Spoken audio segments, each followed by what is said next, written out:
Well, bienvenue à ce nouveau podcast qui s'appelle Fallop. Les Fallop. Basically, qu'est-ce que c'est? C'est que c'est moi, Preach et Mélanie Couture. Hello. On parle de sexe. Pourquoi qu'on va parler de sexe? Pourquoi tu as décidé de parler de sexe? Ben moi, c'est pas très compliqué. Les gens qui me suivent savent déjà que j'ai un bac en sexologie Un papier. et que j'ai un papier, comme semblerait que vous dites dans ton monde haïtien. Un diplôme, ouais. C'est ça, t'as le papier. Fait que j'ai le papier.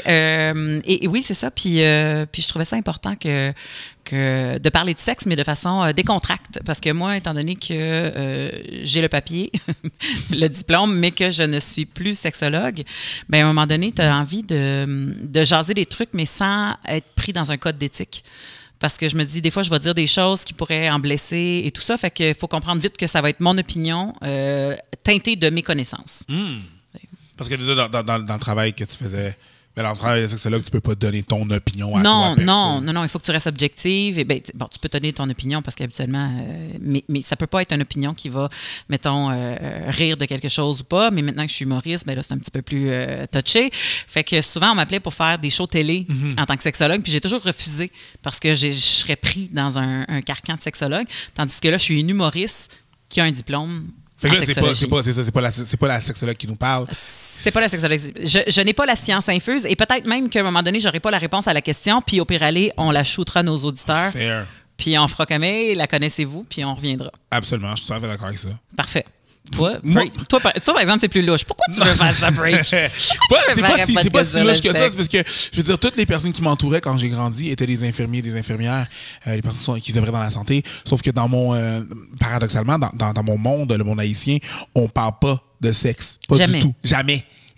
Mes parents étaient vraiment hors normes. Eux autres, ils me parlaient de sexe. Mais dans les autres familles, l'éducation sexuelle se faisait soit à l'église, soit ailleurs. Là, Mais même pas par les triggers, là. Mais, tu sais, même pas par les choses dangereuses, là. Tu sais, comme personne parlait des choses dangereuses. Non, mais l'affaire, c'est que souvent, tu vas entendre parler des affaires, genre, fais-le pas. Ah. Tu sais, genre, c'est comme t'arrives à la maison, puis tu commences à avoir une blonde, puis ta mère, elle commence à capoter parce que, OK, c'est ça, tu vas avoir un enfant, puis ci, puis ça, puis là, ta mère, elle capote. Okay. Elle over-capote, elle est dramatique. Si t'arrives ici, là, puis t'as un an, maman, j'ai 5 ans, j'ai une petite blonde, j'ai 5 ans, là, c'est rien de sérieux. Mais ta mère, elle fait un corps, puis elle est comme, hey, c'est Eric, si vous venez, c'est la cugna là, ou non, OK! Là, c'est super dramatique tout le temps, genre, une espèce de, ouais, si tu viens avec un enfant, là, en tout cas, Elle a fait son signe de croix, genre? Ma mère, non. Mon père, non plus. Ils faisaient pas leur signe de croix parce qu'ils sont pas catholiques. Mais aussi du fait qu'ils étaient juste... Eux, mes parents étaient vraiment ouverts.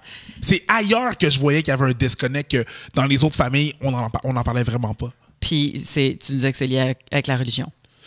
Ben souvent la référence à la religion ou souvent c'est les amis, l'école et malheureusement non mais tu penses qu'on n'en parlait pas à cause de la religion? Non, c'est que la façon d'en parler, c'est d'en parler avec la religion et tout ça était tout le temps très flou, même avec la religion, parce que le but c'est pas de parler de la chose, c'est vraiment de tourner autour du pot, puis c'est des problèmes bien pris, puis mettre tes problèmes à Dieu, tu comprends? C'est pas nécessairement une façon d'en parler, tu sais. Oui, mais je pense que c'est un sujet super intéressant pour commencer ce podcast-là, parce que le sexe et la religion sont intimement liés. Je pense qu'ils couchent ensemble.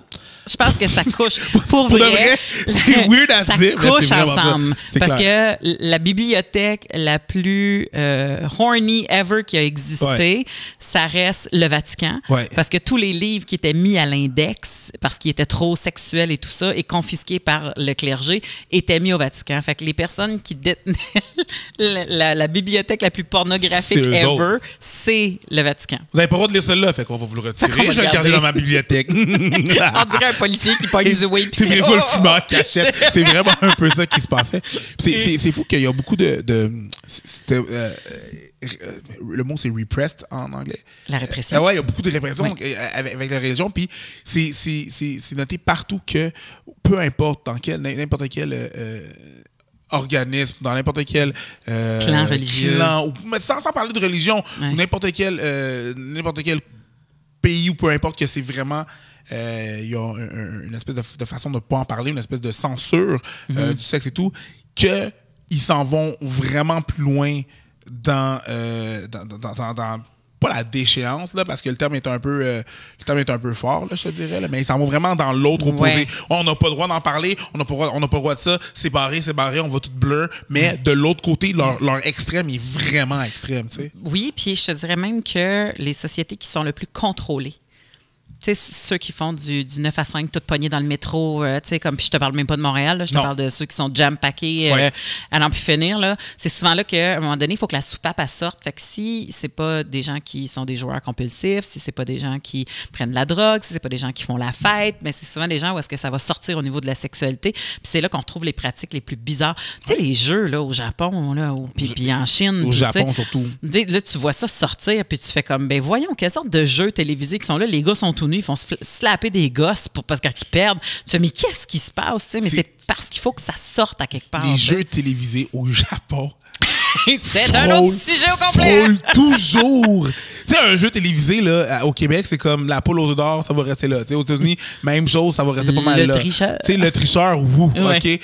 En France, des lettres. Des chiffres et des lettres. Consonnes. Voyelles. Voyelles.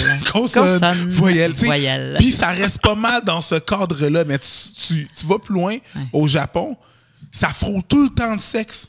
Oui. Tout le temps. Ça a tout le temps Il y a rapport. quelque chose avec... Puis bizarrement, l'humilité aussi. Oui. Ils ont quelque chose de très... en tout cas, On très, va humilier les gens. Exactement. C'est beaucoup. Ça va vraiment... C'est vraiment d'un côté à l'autre. Moi, j'ai décroché de la religion assez vite de mon côté. Moi, mes parents sont très catholiques.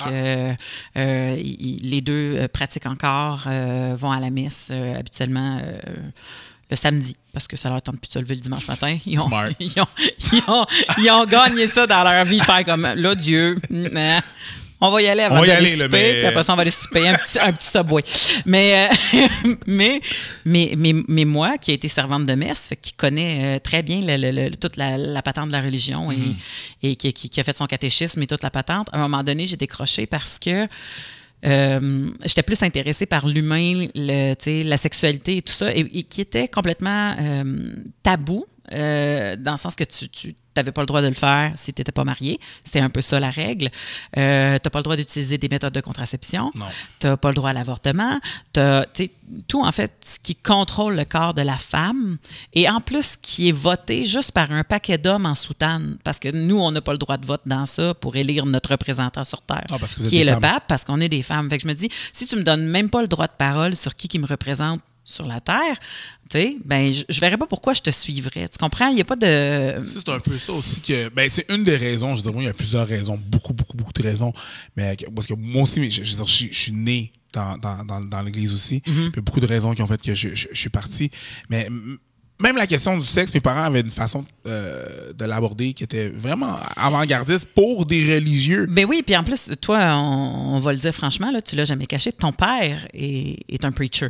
Ben, je veux dire, il remplaçait, souvent quand on n'avait pas de pasteur, il remplaçait le pasteur, sauf que mon père avait vraiment une vision vraiment avant-gardiste de la chose. Je me rappelle, quand j'ai commencé à sortir avec ma blonde, il y a maintenant à peu près 20 ans, quand j'ai commencé à sortir avec ma blonde, puis je lui ai dit, là, moi j'ai 15 ans, mais j'ai des hormones, là, OK? C'est pas vrai que je vais attendre avant le mariage, OK? Puis si tu me dis que tu as attendu avant le mariage, je te crois pas. Je ne te crois pas. Puis, fait que là, moi, je fais quoi avec ces hormones-là? C'était quoi dans tes yeux quand tu as dit « je ne te crois pas » ? Non, mais c'est ça, c'est que... Puis il a fait, c'est ça l'affaire, c'est que mes parents m'ont toujours... J'étais super privilégié là-dessus. M'ont toujours permis de parler, de m'exprimer. Fait que oui, ça sortait tout croche parce que je veux pas, j'étais un enfant. Ouais. Mais ils m'ont toujours permis de m'exprimer. Puis pour de vrai, mon père a eu la face de mon père. Il n'a pas eu vraiment de malaise. C'était vraiment, regarde, écoute, je vais t'expliquer une couple d'affaires. Puis là, il m'a expliqué vraiment la façon qu'il voyait la chose, tu sais, sans vraiment de tabou. Je sentais pas qu'il y avait un tabou tel quelconque, là, que si je parlais de quoi que ce soit, il allait me gronder. Puis c'est ça qui est un peu déplorable maintenant, je trouve. Mais je pense que tu as été un des privilégiés, moi aussi. C'est peut-être pour ça qu'on se retrouve à ce micro-là, parce que c'est un sujet qui nous fait pas peur. On n'a pas de tabou avec ça. On n'a pas de problème avec les vrais mots. On n'a pas de problème avec les mots qui sont plus kinky non plus. Tu sais, dans le sens qu'on se sent pas mal d'en parler. Des fois, à un point tel que des fois, moi, j'en parle dans un endroit public, puis à un moment donné, je sens le malaise alentour de des gens qui ne font pas partie de la conversation. Puis j'oublie à quel point que pour moi, c'est naturel, puis que ça ne l'est pas pour d'autres personnes. Fait que par respect, ben, je continue les conversations. conversation ailleurs. Mais je comprends ce tabou-là. Je comprends ce tabou-là dans ta culture. Je comprends qu'il est encore existant dans le mien. Peut-être moins au niveau de la sexualité tout court, dans le sens que il y a du sexe partout. Ouais. Il y a du sexe dans les vidéos. Il y a du sexe à la télé. Il y a du sexe sur les pancartes d'advertisement, de publicité.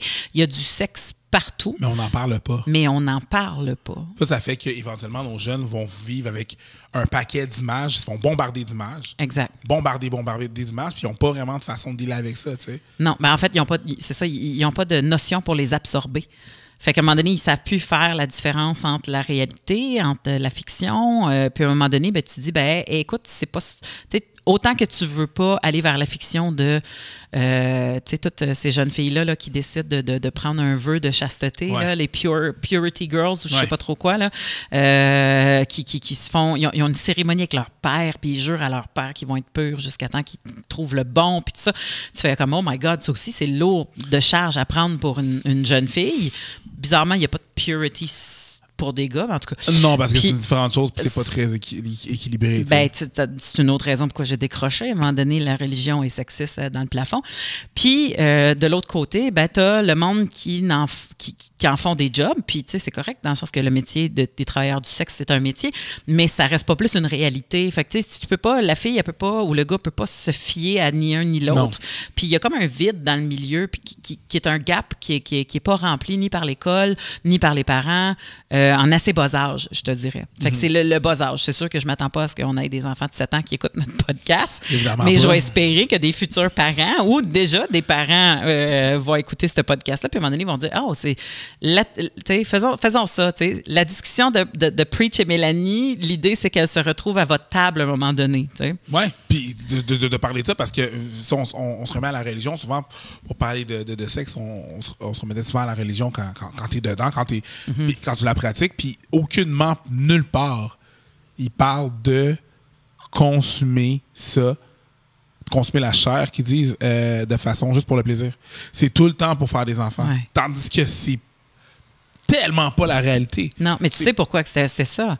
C'est parce que la plupart du temps, il fallait créer des nouveaux adeptes de religion. Oui, c'est le but. Fait que tu ne pouvais pas empêcher les naissances si tu voulais avoir de plus en plus de personnes qui font partie de ton Église. T'sais. Nous, ça a été ça quand ils sont venus coloniser ici. Ben, l'idée, c'était tu ne peux pas empêcher la famille parce qu'on est en train de coloniser un nouveau territoire, puis on veut de plus en plus de personnes qui croient au même Dieu que nous, parce qu'avant, la religion puis le pouvoir, c'était pas dissocié. Ouais. Fait qu'il y avait le pouvoir. Fait qu'à un moment donné, tu fais comme, c'est fou d'obliger des femmes qui étaient en train de mourir à avoir leur 11e enfant à continuer à avoir des enfants pour mourir puis s'en aller au paradis. Ouais. Fait que autant que j'ai un peu, j'ai de la haine à travers le sexe qui passe dans la religion, parce que comme tu dis, il parle jamais de plaisir. Non. Jamais de plaisir. Jamais. C'est tout le temps un travail. On n'aura jamais un clitoris dans un manuel biblique. Quoi? Quoi? Un clitoris dans un manuel biblique. Parce qu'il existe juste pour ça. Il existe juste pour le fun. J'ai jamais entendu parler de... Oh, je vais appeler ta blonde, je vais pleurer avec elle. T'imagines-tu? En 20 ans? T'aurais pas été 20 ans avec la même fille, je pense. Flushé tout de suite. Là. En tout cas, c'est ce que je lui aurais conseillé, mais bon. Ça s'apprend. Ça s'apprend, effectivement. Mais j'espère que ça s'apprend. Vous avez appris ensemble, vous êtes jeunes, tout ça. Mais justement, les adolescents, comme toi, tu étais adolescent quand ça a commencé. Oui. Puis je me dis qu'en ce moment, il y a quelque chose qui se passe avec les ados parce qu'ils commencent à avoir du sexe non dans le lit, mais bien sur leur téléphone. Oui, mais c'est ce qu'on a, c'est la technologie qu'on a. Puis ça, on en parle? Ah, juste après la pause. C'est nice, hein?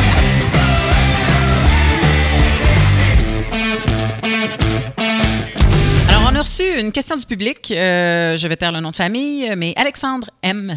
de Shawinigan qui nous demande, est-ce qu'on peut vraiment se casser le pénis? La réponse, c'est oui. Oui!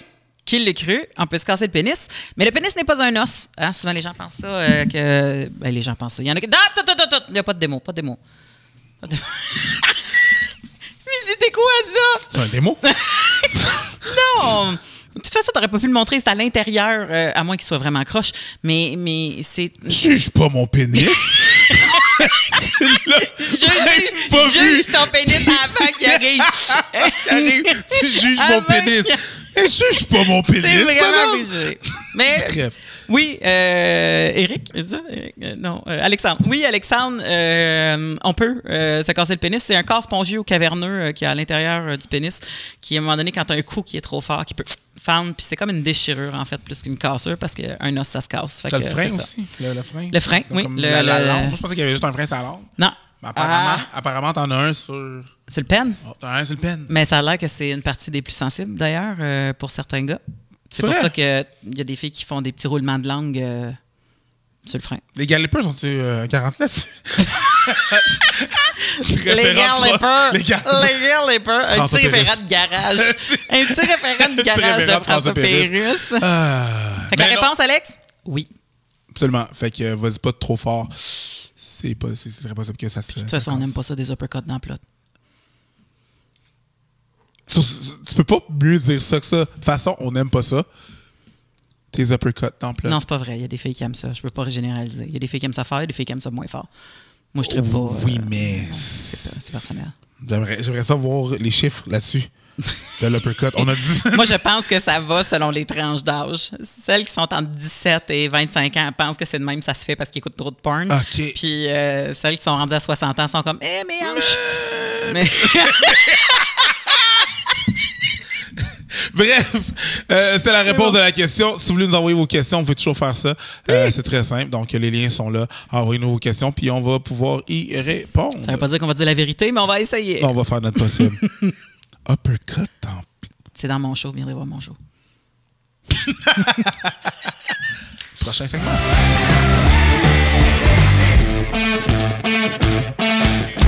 Alors toi, Preach, ça n'existait pas quand tu as commencé à sortir avec ta blonde de vous teaser avec le téléphone? Parce que quand tu avais 15 ans, le téléphone intelligent n'existait pas. Ben, il n'y avait pas de texte. Il n'y avait pas de texto. Oui, je suis un dinosaure. Il n'y avait pas de texto. Écoute, on avait la seule façon de se parler, c'était MIRC.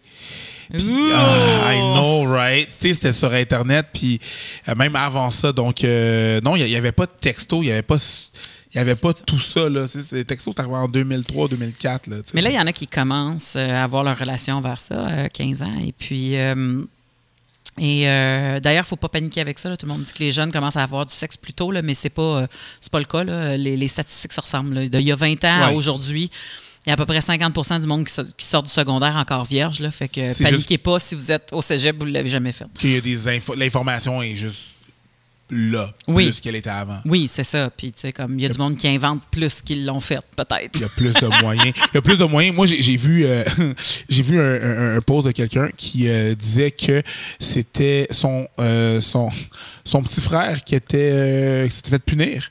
Il ne pouvait pas sortir. Peu importe, c'est pas important. Okay.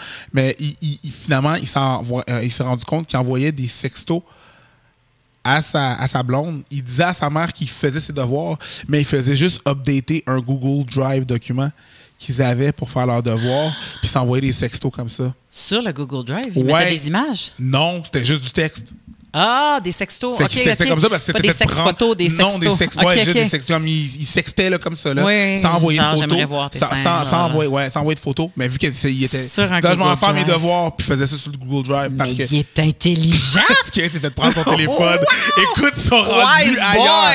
C'est comme, wow, you're going places. Maybe not college, mais tu vas aller à plein de places. Tu vas aller à plein de places, monsieur. Peut-être au collège. Peut-être. Moi, je trouve ça full wise. Mais c'est ça. Puis tu sais, il y a eu... on a parlé beaucoup dans l'actualité des sextos de ce temps-ci. Et je trouvais ça dommage parce qu'encore, on donnait une certaine responsabilité à la fille de comment le faire sans trop qu'il y ait de conditions nocives, sans trop se faire pogner, sans trop... Tu sais, tout ça. Puis, à un moment donné, tu dis, les sextos, là, les photos envoyées par téléphone pour exciter le partenaire... C'est plus genre hors norme, là. Je veux dire, comme, encore là, il y a une certaine génération qui le font peut-être pas, ou moins, puis il y a une certaine génération qui le font encore peut-être plus, mais moi, je suis dans la quarantaine, puis je pense que mes ex ont assez de photos pour plastifier leur fenêtre avec l'hiver, le vierge. Tu sais, tu comprends? Ils peuvent... un seul regard et ils sont au chaud. Mais c'est plus quelque chose qui qui est pas habituel. Là. Mais en fait, c'est plus quelque chose qu'il faut shamer. Non, définitivement pas. Et c'est ça du côté du gars et du côté de la fille aussi. Souvent, on utilise ça comme arme pour shamer les filles. Oui, pour, oui, et puis tu sais, il faut s'assurer bien sûr que l'autre personne est consentante à recevoir la fameuse photo. Là, on calcule plus les dick pics là, on parle qu'on aux a gars, reçus. Ben, aux filles aussi, il y a des beaux pics, man, qui apparaissent dans les boîtes de Facebook de mes collègues humoristes qui en ont jamais demandé. Là, puis, moi, ça arrive relativement souvent. Garde tes boobs, madame, s'ils les ont pas demandé. Là, pas juste des boobs. Pas juste des... Des bomba clips. Bomba everything. Bomba everything. Oui, des fesses, tout ça. Puis ça, ben, ça fait partie d'un geste sexuel. Puis tu n'as pas le droit de le faire si l'autre à l'autre bout n'est pas consentant. Tu ne l'as pas envoyé sur une plateforme publique que le monde peut le regarder quand ça leur tente. Exactement. Tu l'as envoyé à une personne qui ouvre son Facebook au café, puis pénis, tu sais, comme, ben non, je veux pas le voir. Ben, en tout cas, peut-être pas là. Fait que, tu sais, comme, fait que c'est ça. Fait que si on comprend que le sexto est fait dans un contexte consentant, il faut pas shamer les gens qui décident de le faire, et il faut aussi pas shamer les personnes qui, après ça, vivent de la sextorsion. Parce que ça existe, ça aussi. Hein? Oui, que tu te ferais prendre à te masturber devant quelqu'un, puis finalement, c'était un hoax qu'on appelle, une attrape, puis il te demande de l'argent pour pas que tu... Oui. On a tous vu cet épisode de Black Mirror. En fait, non, mais j'ai vu le podcast de Mike Ward avec, avec Thomas. Oui. Comment il s'appelle, Thomas? Merde. Jean-Thomas non, Thomas Levac. Thomas Levac, oui. Qui, lui, s'est fait prendre, puis il a été dénoncé à la GRC, puis il a été super bien reçu, parce que la plupart des gens n'osent pas le faire.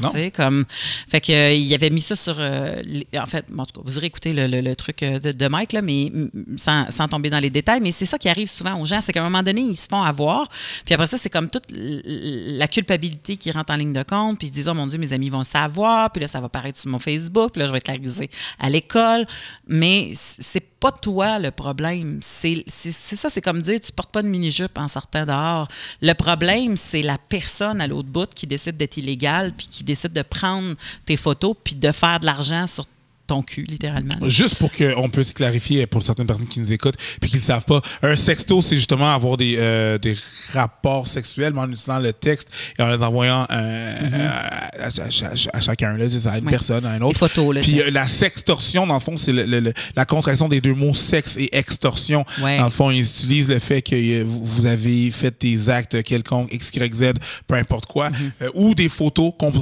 compromettantes, puis pour les utiliser contre vous pour demander de l'argent ou des faveurs quelconques. Et il y a aussi les ex qui des fois, prennent les photos de leurs anciennes blondes puis qui mettent ça sur des sites Internet. Il y a des sites Internet qui existent de ça, là, revanche de l'ex, tu sais, comme, parce que, mettons, je sais pas moi, la fille, elle t'a trompé ou le gars t'a trompé, fait que tu décides d'envoyer ses photos publiquement, puis là, à un moment donné, tu mets ses adresses, puis là, écoute, ça finit plus. Mais ça, c'est illégal. C'est pas à la personne qui est tout nue sur Internet à se sentir mal, t'sais. Mais encore là, comme faisons-le avec consentement et avec la conscience que ça peut arriver, mais si ça l'arrive, vivons pas dans le shame, s'il vous plaît, là, cette année, c'est plus, on n'est plus dans l'air d'essayer de shamer les gens, de toute façon, là, c'est plus, c'est l'air qu'on essaie de, je veux dire, on essaie de progresser à ne plus faire ça, à shamer les gens, quoique c'est pas tout le monde qui est arrivé à la même page en même temps. Mais c'est parce qu'il y a tellement de monde qui sont inconfortables avec leur corps que quand ils osent le montrer à une personne, c'est comme une petite victoire, puis que quand ils arrivent après ça puis qu'ils se font dire qu'ils vont le voir partout. Moi, écoute, j'ai un tatou sur une fesse, là. Je suis certaine que ça se peut qu'à un moment donné, je vois ma méduse apparaître quelque part que je fasse comme « Shit! C'est mon cul! » C'est ma méduse! C'est ma méduse! C'est ma méduse C'est à ma moi! méduse!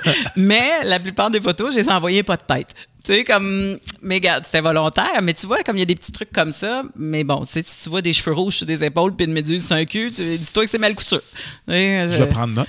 Oui, puis regarde, c'est ça l'affaire, c'est que je me dis, garde, j'ai pas honte de ce derrière-là, j'ai pas honte de mon corps, j'ai pas honte de l'avoir envoyé avec quelqu'un que j'avais envie d'avoir des rapports sexuels avec ou que j'ai déjà eu des rapports sexuels avec. Fait que je verrais pas pourquoi toi, tu viendrais me shamer de mon bord. Sauf que là, pas, mettons, qu'est-ce qu'on fait avec les parents qui ont des enfants? Moi, j'ai pas d'enfant pour l'instant. Toi, t'as un petit bonhomme, mais éventuellement... Oui. Tu comprends? Oui, il sera un potentiel envoyeur de dick pic. Exactement. Comment on deal avec le fait que, tu sais, il faut faire l'éducation de même. Oui, c'est beau de faire à l'école, mais non. Je veux dire, j'imagine que comment on fait, comment on aborde le sujet avec ces jeunes, comment on aborde... Premièrement, sur le site du gouvernement, il y a une super vidéo qui a été faite par la SQ sur la sextorsion en bande dessinée. Ça, c'est vraiment cool. Je pense que c'est pas... Tu vois un peu que ça a été fait par des adultes parce que quand le gars, il envoie des commentaires à une fille, il n'y a pas de faute dedans, puis il n'y a pas d'acronyme, puis tu sais, comme c'est super bien écrit, puis là, tu fais oh, c'est quasiment des adultes qui ont écrit ça. C'est pas de même qui s'écrivent pour vrai, mais en gros, en général, ça peut se passer comme ça quand même. Là, fait que ça, des fois, juste avoir des supports visuels ou des trucs comme ça pour ouvrir des discussions. Mais je vais le répéter 1000 fois pendant ce podcast-là et tous les autres épisodes qu'on va avoir. Si tu veux éduquer ton enfant sur la sexualité, ça commence pas quand ton enfant a du sexe. Ça commence full avant. Ça commence quand ton enfant, il découvre ses parties de corps, ça commence en disant les vrais mots, ça commence en parlant de respect du corps, de l'appropriation de son propre corps, ça commence par tout ça. Fait qu'après ça, tous les autres sujets sont beaucoup plus faciles à aborder parce que dis-toi que si tu n'as pas parlé de sextorsion à ton enfant, il y a des bonnes chances que tu n'aies pas parlé de pédophilie non plus avant. Puis ça, il faut que ça vienne avant. Tu comprends? Il y a des bonnes chances que ton enfant puisse se faire abuser par quelqu'un bien avant qu'il puisse envoyer son pénis en téléphone. Fait que tu sais, comme il y a plein de sujets comme ça, c'est ça, il y a plein de sujets comme ça qu'il faut aborder avec son enfant et ne jamais oublier d'aborder le plaisir dans tout ça. Parce qu'à un moment donné, la sexualité devient comme une bête que tu n'es pas bien avec puis que c'est tout le temps quelque chose à watcher. À la fin de la journée, et nous, on sert à ça. On est là pour ça. À la fin de la journée aussi, l'utilité du sexe, c'est d'avoir du plaisir aussi. Oui. Fait que, et notre podcast, c'est du plaisir. Fait que écoutez-le avec nous, shippez le lien à vos jeunes, peu importe, mais je pense qu'on va faire une bonne job à vous appuyer là-dedans. Puis envoyez-nous vos questions, on est là pour ça, on est là pour les répondre. Donc, c'est ça. C'est la première épisode des fallops. Les fallops, c'est nous. Je suis une fallope. Juste envoyez-nous vos questions, vos commentaires. On va quoi? Moi, je vais me faire un t-shirt. Je suis une fallope. Envoyez-nous vos commentaires et questions et tout, puis on va pouvoir y répondre. Fallope Power. That's right. C'était Preach avec Mélanie. That's right. Peace.